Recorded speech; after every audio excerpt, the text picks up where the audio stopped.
സുഖമാണോ സുഖമാണ് ഈ ഒരു സിനിമയുടെ വിശേഷങ്ങളുമായിട്ട് നമുക്ക് വളരെ പ്രിയപ്പെട്ട രണ്ടുപേരാണുള്ളത്. നമുക്ക് സ്വാഗതം ചെയ്യാം. മാത്യു, ദേവിക. സുഖമാണോ സുഖമാണ് അല്ലെ? നമ്മൾ ആരെ കണ്ടാലും ആദ്യം ചോദിക്കുന്ന ഒരു കാര്യമാണ് സുഖമാണോ എന്ന് ചോദിക്കും, ചിലർ സുഖമാണ് എന്ന് പറയും. അപ്പൊ ഈ ഒരു പേര് ഈ ഒരു സിനിമയ്ക്ക്, ഈ ഒരു സിനിമയുടെ കഥയോട്ട് എത്രത്തോളം ഉണ്ട്? എങ്ങനെയാണ് അതിന്റെ ഒരു കഥ എന്ന് പറയുന്നത്? നമ്മൾ ഷൂട്ട് ചെയ്യുമ്പോഴൊന്നും ഒരു ടൈറ്റിൽ ഉണ്ടായിരുന്നില്ല ആക്ച്വലി. ഫസ്റ്റ് ഷൂട്ടെല്ലാം കഴിഞ്ഞൊരു ഫസ്റ്റ് എഡിറ്റ് കഴിഞ്ഞപ്പോഴാണ് ഇങ്ങനെ ഒരു ടൈറ്റിൽ ഇട്ട് അവർ പ്രൊഡ്യൂസറും ഡയറക്ടറും ഒരുമിച്ച് എത്തിയത്. അപ്പം ഡയറക്ടറിന് എങ്ങനെ ഇതിനെ കാണുന്നതെന്ന് വെച്ചാൽ, ഫസ്റ്റ് ഹാഫിൽ ഇപ്പോൾ 3 ക്യാരക്ടേഴ്സിൻ്റെ ജേർണിയാണ് ഈ സിനിമ. ദേവിക എന്ന ചാരു, ഞാൻ ചെയ്യുന്ന ക്യാരക്ടർ തിയോ, ജഗദീഷ് ചേട്ടൻ ചെയ്യുന്ന ക്യാരക്ടർ ആയി. അപ്പം ഇവരുടെ 3 പേരുടെയും ജീവിതത്തിൽ സുഖമാണോ എന്ന് ചോദിക്കാൻ പ്രസന്റിൽ അങ്ങനെ ആരുമില്ല.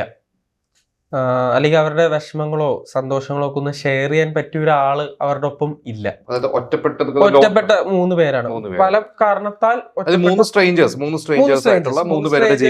ലൈഫ്. അപ്പൊ അവരവരുടെ ജീവിതത്തിൽ അവര് പല കാരണത്താൽ ഒറ്റപ്പെട്ടു പോയവരാണ്. പല പല റീസൺസ് ആണ്.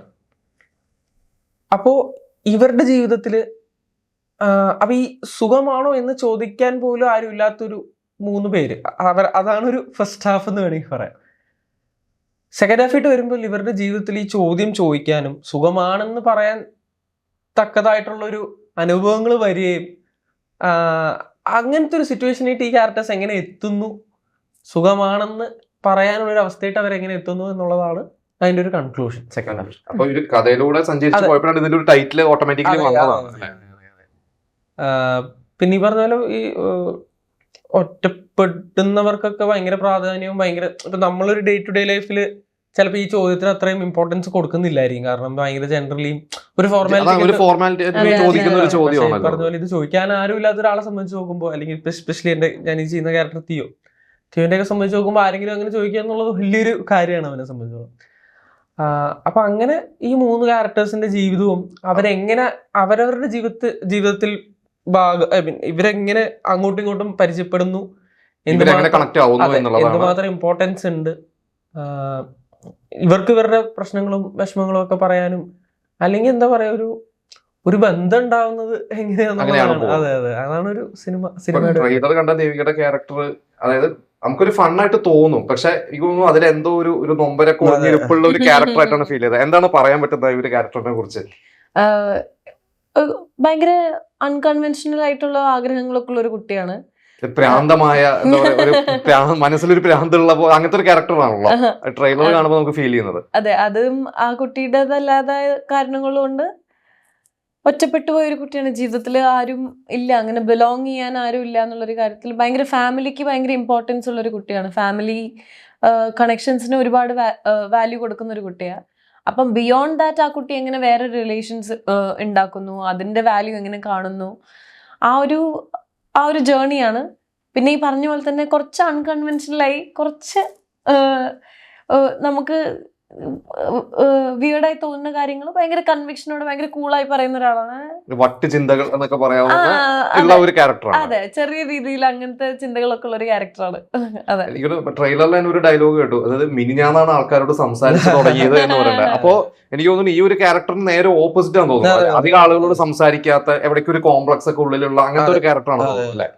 തിയോ ഈ പറഞ്ഞ പോലെ ചെറുപ്പം മുതലേ അവന്റെ അച്ഛനും അമ്മയും അവനെ പിരിഞ്ഞു പോവുകയും, അവന് പിന്നുള്ളതൊരു മുത്തശ്ശനായിരുന്നു. അപ്പം മുത്തശ്ശൻ ഈ പറഞ്ഞ പോലെ പ്രായമായിട്ട് മരിക്കുകയും, അപ്പം അവൻ്റെ വീട്ടിൽ ഒറ്റയ്ക്കാണ്. അവൻ്റെ ചെറിയ ജോലിയുണ്ട്. ഇപ്പം അവൻ പുറത്തൊക്കെ പോകുമ്പോൾ അവൻ കാണുന്നത് എന്താണെന്ന് വെച്ചാൽ, അവൻ എന്താ പറയുക, ഈ ആൾക്കാർ ടൈം സ്പെൻഡ് ചെയ്യുന്നത്, ഫാമിലിയായിട്ട് ടൈം സ്പെൻഡ് ചെയ്യുന്നതും, അല്ലെങ്കിൽ ഒരു കഫേ പോകുമ്പോൾ ഒരു കപ്പിൾസ് അവരുടെ ഒരു മൊമെന്റും ഒക്കെ കാണുമ്പോൾ ഇവൻ ആലോചിക്കുന്നത്, എന്തുകൊണ്ട് എൻ്റെ ജീവിതത്തിൽ ഇതൊന്നും ഇല്ല, എനിക്കും ഇതൊക്കെ അനുഭവിക്കണം. പിന്നെ ഈ പറഞ്ഞ പോലെ ചെറുപ്പത്തിൽ ഇങ്ങനെ ഒരു ട്രോമ ഇത് ഉള്ളത് കൊണ്ട് അവൻ അത് ഡീൽ ചെയ്യാൻ, അവൻ ചെറുപ്പം മുതലേ അത് ഡീൽ ചെയ്ത രീതികൾ ചിലപ്പോൾ കാണുമ്പോൾ ആൾക്കാർക്ക് ചിലപ്പോൾ കുറച്ച് എന്താ പറയുക വ്യത്യസ്തമായിട്ട് തോന്നാം. അപ്പൊ അതാണ് ഇവന് മെന്റൽ എന്നൊക്കെ ആൾക്കാർ വിളിക്കുന്നത്. അപ്പൊ അതുകൊണ്ടൊക്കെ ഇവന് മൊത്തത്തിൽ ആൾക്കാരെ നോക്കാനോ സംസാരിക്കാനോ ഒക്കെ പേടിയാണ്. പിന്നെ ഇവനെന്തെങ്കിലും ചെറിയതായിട്ട് അതിനൊരു എഫേർട്ട് ഇട്ടാൽ പോലും ആൾക്കാർ ഭയങ്കര അതിനെ ഭയങ്കര വേറൊരു രീതിയിലാണ് കളിയാക്കുന്ന രീതിയിലാണ് കാണുന്നത്. അപ്പൊ ഇവൻ ഇതിന്ന് എങ്ങനെയാണ് കരകയറുന്നത്? അപ്പൊ ഇവൻ ഇതിന്ന് ഇവന്റേതായ ഒരു സൊല്യൂഷൻ കണ്ടെത്തും. അതാണ് ഇതിന്റെ ഒരു ഫാന്റസി എലമെന്റ് തോന്നുന്നു. ഇവന് വേണ്ടി ഒരു ഫാമിലി ഉണ്ടാക്കുകയും അവന്റെ ഇഷ്ടങ്ങൾക്കനുസരിച്ച് അവനൊരു ഫാമിലി ഉണ്ടാക്കുക, ഒരു വലിപ്പച്ചനെയും ഒരു വലിമച്ചീനെയും ഒരു ചേട്ടനെയും ചേച്ചീനെയും. അപ്പൊ ഇവനൊരു കാമുകി വേണം. അപ്പൊ അങ്ങനെ ജഗദീഷ് ചേട്ടനെ മീറ്റ് ചെയ്യുന്നതും ജയശേട്ടനോട് ഒരു ജോലിക്ക് കയറും. പിന്നെ എങ്ങനെയാണ് ചാരു, ജയശേട്ടൻ എന്ന ക്യാരക്ടർ, ഞാനും ചാരുവിനെ എങ്ങനെയാ മീറ്റ് ചെയ്യുന്നതും അങ്ങനെ. പിന്നെ ഇവര് തമ്മിൽ ശരിക്കും ഒരു ബോണ്ട് ഉണ്ടാവുകയും അതെങ്ങനെ പിന്നുള്ള ഒരു ജേണി, അത് ബേസിക്കലി അതാണ് സിനിമ.